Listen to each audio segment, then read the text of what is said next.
حضرت عباس اور حضرت عمر رضی اللہ تعالی عنہ کا آپس میں دوستانہ تھا۔ انہوں نے ایک دن بیٹھے بیٹھے عہد کیا کہ ہم میں سے جو شخص پہلے فوت ہو گیا وہ دوسرے کو خواب میں ملے اور قبر کے حالات بتائے۔ اچانک حضرت عمر کا وصال پہلے ہو گیا۔ سال کے بعد حضرت عمر خواب میں ملے۔ اس نے کہا عباس مجھے وعدہ تو یاد تھا لیکن سخت حساب آن پڑا تھا تو میں تو اس کے اندر لگا رہا، تو اب کیا ہوا؟ کہا پھر اللہ نے کہا چلو اس کو یوں ہی معاف کر دو۔ تو کہا چھٹ کے ابھی ابھی آ رہا ہوں۔ تو میں نے کہا وعدہ پورا کر دو، میں اور آپ ٹھیکیدار بن جاتے ہیں جنت کے۔ ہمارے پلے عمل ہے کیا؟ ہیں تو ریاکاری کے شکار ہے ہمارے اعمال۔ رسول کریم نے ارشاد فرمایا جو میں دیکھتا ہوں وہ تم نہیں دیکھتے اور جو میں سنتا ہوں وہ تم نہیں سنتے۔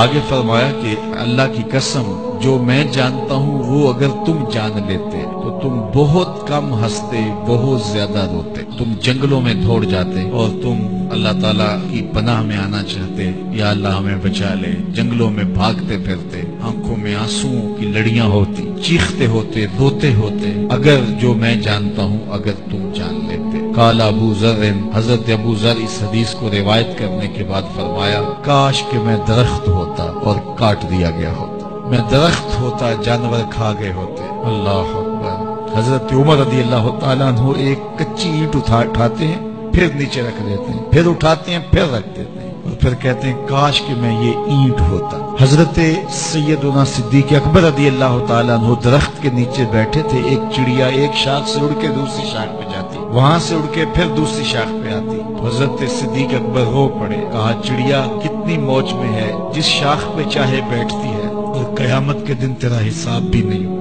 کہا پھنسے تو ہم ہیں۔ رسول کریم صلی اللہ علیہ وآلہ وسلم سے لوگوں نے کہا حضور آپ بوڑھے ہو گئے۔ حضور کی مبارک داڑھی میں سفید بال، سر انور میں بھی سفید بال، اگرچہ ان کی تعداد محدود تھی لیکن ظاہر ہوئے۔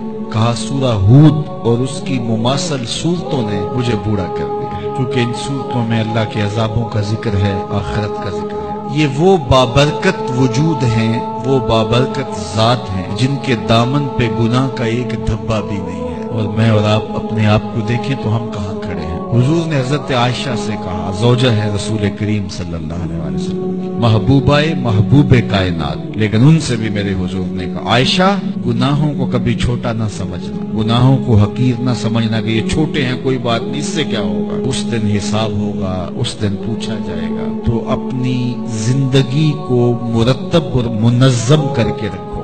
ہم بہت سارے گناہ دائیں بائیں دیکھ کے کرتے ہیں، جب ہم معاشرے میں برائی پھیلی ہوئی دیکھتے ہیں تو ہم کہتے ہیں کہ دیکھو نا یہ سارے کر رہے ہیں تو میں ہی بہت متقی آ گیا ہوں جی، دائیں بائیں دیکھ کے گناہ کرتے ہیں۔ پھر ہم کہتے ہیں فلاں بخشا گیا تو ہم بھی بخشے جائیں گے، اچھا اگر وہ نہ بخشا گیا تو پھر جہنم میں جانا قبول ہے، تو دائیں بائیں دیکھ کر دلیر ہو جاتے ہیں۔ تو آئیے ہم اپنی آخرت کے لیے سوچیں، اپنی زندگی کو اچھائی کی راہوں کا مسافر بنائیں۔